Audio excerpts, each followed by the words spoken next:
Ya, dia suka sakit kepala gak nih? Beruntung sih saya jarang banget sakit Jarang kepala. ya. Kalau aku lumayan sering dan Sering suka ya? migrain gitu. Ya, berarti sebelah doang dong? Sebelah doang ya. Ini migrain merupakan salah satu jenis nyeri kepala yang menyerang hanya satu sisi kepala saja atau lebih dikenal dengan nyeri kepala sebelah. Nah ini migrain diduga timbul karena dipengaruhi beberapa faktor seperti hormon, gen, stres, dan makanan atau minuman tertentu.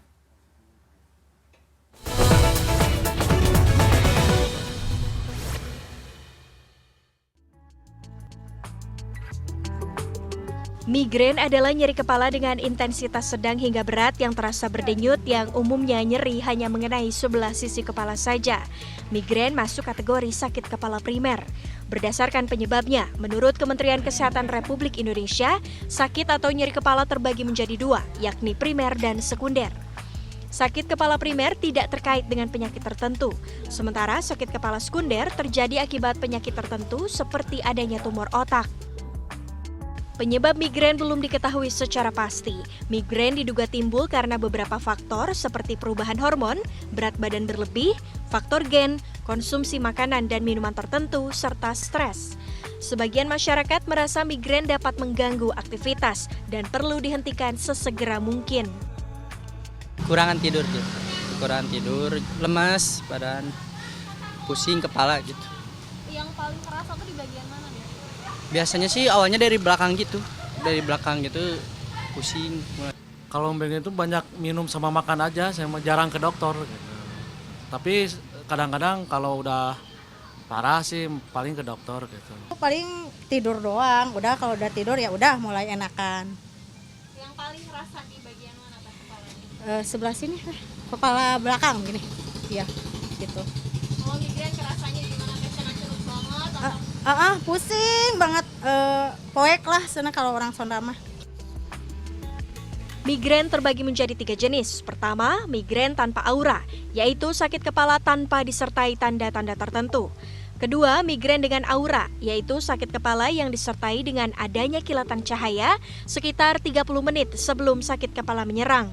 Sementara yang terakhir, aura migrain tanpa sakit kepala, di mana penderita merasakan gejala lain seperti lemas dan kebas tanpa diiringi sakit kepala. Menurut dokter spesialis saraf Rumah Sakit Immanuel Kota Bandung, Novelin Sagita, secara statistik, migrain lebih sering menyerang wanita daripada pria. Usia rentang 20-40 misalkan itu tersering. Bukan berarti di bawah atau di atasnya nggak bisa, tapi itu tersering.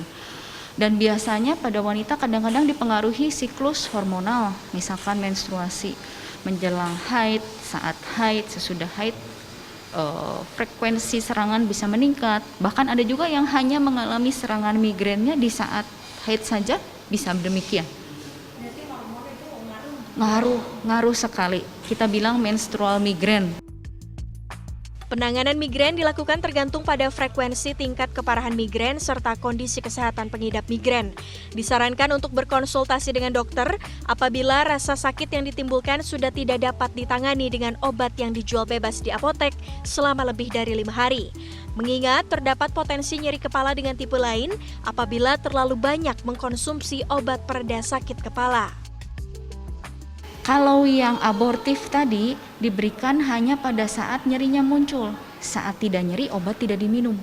Tapi kalau preventif, pencegahan, artinya nyeri tidak nyeri, obatnya diminum dulu. Dengan tujuan kita berharap bisa menurunkan frekuensi serangannya, durasi serangannya, intensitas serangannya 30-50% dari yang awal. Selain pengobatan, ada sejumlah langkah lain yang dapat dilakukan untuk mengurangi potensi terserang migrain, seperti menerapkan pola tidur bersih dengan tidur cukup 8 jam, menjaga pola makan, berolahraga, dan menghindari konsumsi alkohol serta rokok. Rizka Rizlia, Rusman Rusmana, Bandung, Jawa Barat.